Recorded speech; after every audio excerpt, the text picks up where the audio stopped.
다주택 공직자 어디까지 빠질까요? 청와대가 원칙을 밝혔습니다. 이규현 홍보소통수석입니다. 이재명 대통령은 오늘 한국은행 총재 신현송 국제결제은행 통화경제국장을 지명했습니다. 신현송 후보자는 미국 프린스턴 대학 교수뿐만 아니라 국제통화기금, 뉴욕 연방준비은행 등에서 활동해 왔습니다. 학문 깊이와 실무 통찰력을 모두 갖춘 국제금융과 거시경제의 세계적인 권위자입니다. 중동 사태로 인해 국제경제의 불확실성이 더욱 커진 상황에서 물가 안정과 국민 경제 성장이라는 통화정책 목표를 동시에 달성할 적임자입니다. 이상입니다. 신현성 후보자에 대해서 질문이 있으면 간단하게 받도록 하겠습니다. 예, 질문 기회 주셔서 감사합니다. 2대1 김유성입니다. 네. 이 총재의 이해 국제기구 출신이면서 그 학계에서 명망이 높은 인사로 좀 잘 알려져 있는데 네. 배경에 대해 조금 더 자세히 설명해 주시고요. 두 번째로는 해외 네트워크 학문적으로 좀 훌륭하신 분이긴 한데 국내 정세에 대한 이해도가 좀 떨어질 수 있다라는 지적이 있을 수도 있는데 이 부분에 대해서는 또 어떻게 보시는지 부탁드립니다. 아까 전자의 질문은 뭐 이미 이제 이분의 경력이 말해주듯이 뭐 빠짐없는 경력을 갖고 계신 분입니다. 국제기구에서도 오래 활동하셨고 미국의 프린스턴 대학에서도 했었고 청와대에 보좌관 경력도 갖고 계십니다. 그런 측면에서 그 빠지는 게 별로 없는 어떤 전문가라고 볼 수가 있고요. 지금 말씀하셨던 부분들 국내 활동이 최근에 좀 뜸했던 거 아니냐, 그것은 조금 사실과는 좀 다른 것 같습니다. 국내 통화정책 분야에서 지속적으로 관심을 가져오셨고 세미나 참석과 강연 같은 것들을 많이 해오신 분입니다. 더욱더 지금 이번에 중동 상황에서 보듯이 국제 상황과 국내 상황을 경제 부분을 구분할 수 없는 상황이 돼 있죠. 그래서 그런 측면에서는 더욱더 이분의 전문성이 돋보일 것이라고 생각합니다. 소장님, 한국은행 말고 현안 관련해 여쭙겠습니다. 오늘 대통령께서 부동산 정책과 관련해서 네. 그 부동산 정책 결정 과정에서 다주택 보유 공직자 등을 배제하라라는 취지로 지시를 하셨는데 네. 배경에 대해서 설명 좀 부탁드리겠습니다. 일단 대통령께서 이런 생각 갖고 계신 거죠.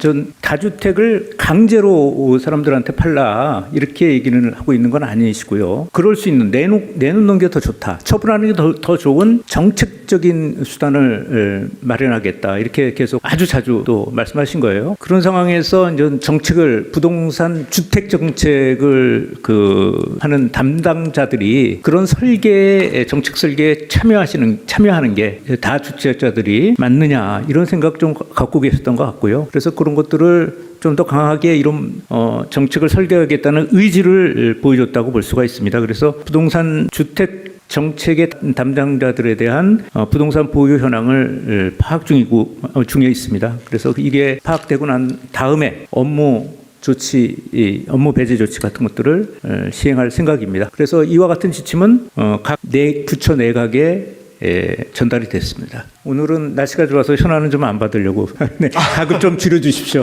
저 날씨가 좋아서 현안 하나 더 받으시면 감사하겠습니다. 네, 대통령님, 저 매일경제 성소입니다. 네. 대통령님께서 부동산 다주택 정책 얘기를 주셨는데 사실 청와대 내에서도 당장 국토교통비서관께서도 좀 다주택자고 그 외에 다른 분들도 다주택자이신 경우가 많거든요. 이분들 좀 이렇게 매물을 내놓은 걸로 알고 있는데 그럼 매물을 내놓은 그런 이행서를 냈으면은 정책에 참여되는 건지 실제로 정말로 이제 1주택자가 될 때까지는 계속 좀 배제이신 건지 그게 궁금하고요. 그리고 현재 청와대 참모진분들 다주택자 분들의 그 매물이 좀 처분된 게 있으면 그것도 말씀해 주시면 감사하겠습니다. 전반적인 다주택자에 대한 얘기를 요번에 하신 건 아니고요. 부동산하고 주택에 담당돼 있는 담당자들을 얘기를 하신 것 같아요. 그런 식으로 좀 요번에 거를 이해해 주시면 좋을 것 같고요. 특정인을 지목해 갖고 지금 여기서 얘기하는 것은 아주 부적절한 것 같습니다. 다만 여기 청와대 참모질은 또 여러 가지 부동산 문제에 대해서 여러 가지 자율적이고 이런 대통령의 시책에 어긋나지 않도록 따르려고 노력을 하고 있습니다. 그렇지만 부동산이라는 게 갑자기 며칠 만에 처분될 수 있는 게 아니지 않습니까? 주식하고 달라서 그런 측면도 좀 이해해 주셨으면 좋겠습니다. 한 분만 하죠. 한 분만 하죠. 제일 먼저 드셨죠? 한 분만 하시. 저쪽이 먼저 드셨다. 네네. 그러세요. 앞서 저 한겨레 네. 신영 촬영합니다. 그 앞서 질문해 주셨던 게 좀 명확하지가 않은, 그러니까 답변이 좀 추가로 드리고 싶은 게 있어가지고요. 그 팔리지 않아도 내놓기만 하면 괜찮은 건지 좀 명확히 설명을 부탁드리고. 그 부분에 대해서는 네. 명확하게 저희가 입장 갖고 있지 않습니다.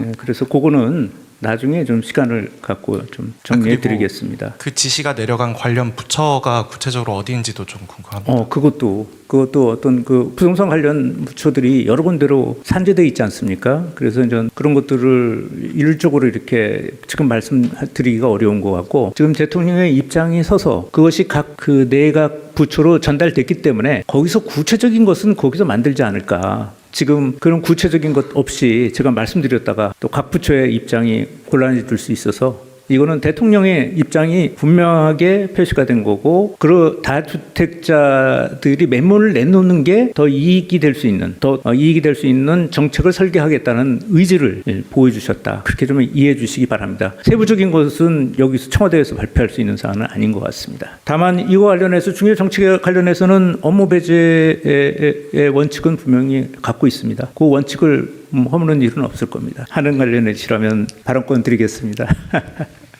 예, 스성님 연합뉴스 황윤기 기자입니다. 네네. 그 앞서 배경 좀 말씀해 주셨는데, 지금 대통령께서 뭐 물가 안정이라든지 또 경제 회복 그리고 부동산 가격 안정화 이런 여러 가지 과제들을 안고 계시고, 그 과정이 가장 중요한 게 통화 정책이라고 할 수 있을 텐데, 그럼 지금 청와대에서 이 신현송 후보자에게 기대하는 앞으로의 통화 정책 방향이랄지 그런 게 좀 있으면 설명을 부탁드립니다. 예, 이분이 아직 그 사직 처리는 안 되셨죠. 오늘 그 지명을 했기 때문에 그 국제기구에서 사직 처리는 아직 안 됐습니다. 그리고 앞으로 청문회 또 과정을 거쳐야 되는 중책이죠. 굉장히 중요한 자리입니다. 그런데 그러면 중요하라는 게 뭐냐? 결과적으로는 두 개라고 봅니다. 일단 물가 관리를 잘 해야 되는 거. 지금 중동 상황 때문에 물가들이 좀 많이 오를 가능성도 있는 거 아니겠습니까? 그래서 이제 그런 물가 관리 문제하고, 또 하나는 그러면서도 국민 경제가 성장할 수 있도록 하는 거. 이걸 같이 조화를 이룰 수 있는 분이 누구냐라는 어떤 그런 그 측면에서 아마 신현송 후보자가 가장 적임자라고 판단한 겁니다. 그래요. 오늘 날씨가 좋습니다. 나가서 볕도 쐬시고 피곤한 거 있으면 좀 날리시고 그러시길 바랍니다. 오늘 몇 분 안 나오셨네. 그리고 오늘 보니까. 네, 이상으로 마치겠습니다. 네, 고생하셨습니다. 원칙은 나왔습니다. 이제 기준이 중요합니다.